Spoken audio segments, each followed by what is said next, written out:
Hello, hello les champions, les championnes. J'espère que vous allez bien. Je suis très content de vous retrouver dans cette nouvelle vidéo où je vais parler à un couple. Donc, si vous êtes en situation de couple, je vous conseille de regarder cette vidéo jusqu'à la fin. Si vous ambitionnez vous mettre en situation de couple également, regardez cette vidéo jusqu'à la fin. Parce que je veux parler de panissement. Il y a un certain nombre de sujets qui sont trop tabous dans nos vies de couple.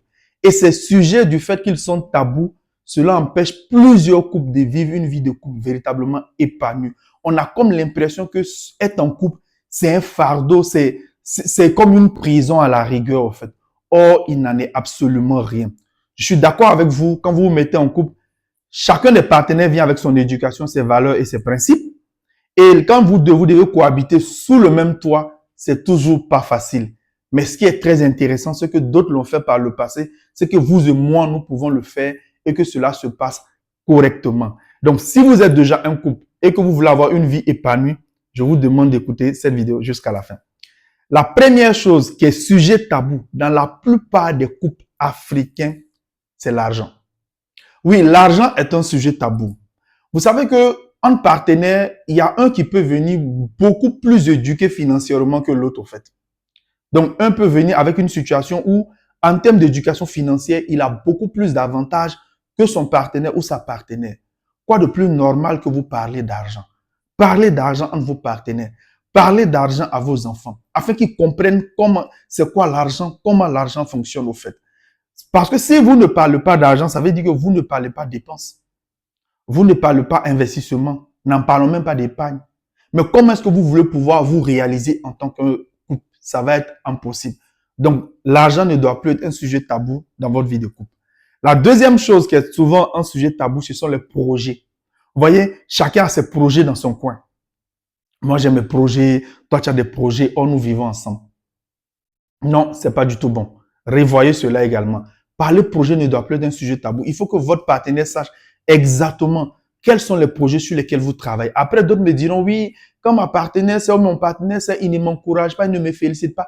Amenez-le à vous féliciter. Vous aussi, vous avez un travail d'éducation à faire. Mais les projets, vous ne pouvez pas demander. Et ce que je vais dire maintenant va toucher au troisième point, qui est en même temps la spiritualité. Comment vous voulez vous prier Dieu pour qu'il puisse vous aider à réussir vos projets pendant que votre partenaire qui est à côté n'est même pas au courant de ça? C'est dire, on vient lui dire, ah, ton mari veut faire ça, ton mari est en train de faire ça, ta femme est en train de faire ça.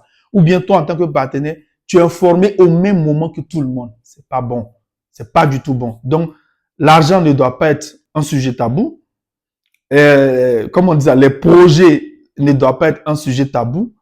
Et la spiritualité également aussi. C'est vrai que vous pouvez prier de façon séparée, chacun dans son coin, mais c'est plus intéressant que lorsque vous vous mettez ensemble, au fait.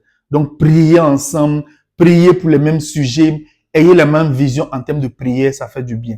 Et le quatrième sujet qui est totalement tabou dans tous les couples, la sexualité. Ah ouais. Les gens sont mariés et tu as comme l'impression que chacun dans son coin. Mais je comprends parce que moi, j'ai reçu quelqu'un en coaching qui disait que si je fais ça, mon mari va me dire qui m'a appris ça, qui m'a dit ça. Ou bien ma femme va me dire où j'ai appris ça. Donc, ça veut dire que par le passé, j'étais une personne, un griffe qui était vraiment, voilà, vous savez de quoi je veux parler. Non, parlez sexualité. Ça va vous faire du bien. Ça va vous permettre d'éviter les frustrations parce qu'à un moment donné, un des partenaires peut être plus épanoui sexuellement que l'autre et c'est pas tout bien. L'objectif est que les deux partenaires soient épanouis. Donc, parler sexualité. Donc, pour ma part, voici les 4 sujets qui sont vraiment tabous dans la plupart des couples africains. Si tu en connais un autre sujet, n'hésite pas à le laisser en commentaire. Si tu as une expérience aussi à partager avec nous, partage-la avec nous en commentaire. Ça nous fera énormément de bien. L'objectif est premier qu'on ait des vies de couple épanouies. Merci beaucoup. C'était Coach Joël, votre consultant en communication et marketing, votre coach en développement personnel et en entrepreneuriat, votre entrepreneur, votre investisseur. Si ces différents sujets vous intéressent, alors vous êtes à la bonne adresse. Merci, c'était moi et à très bientôt. Au revoir.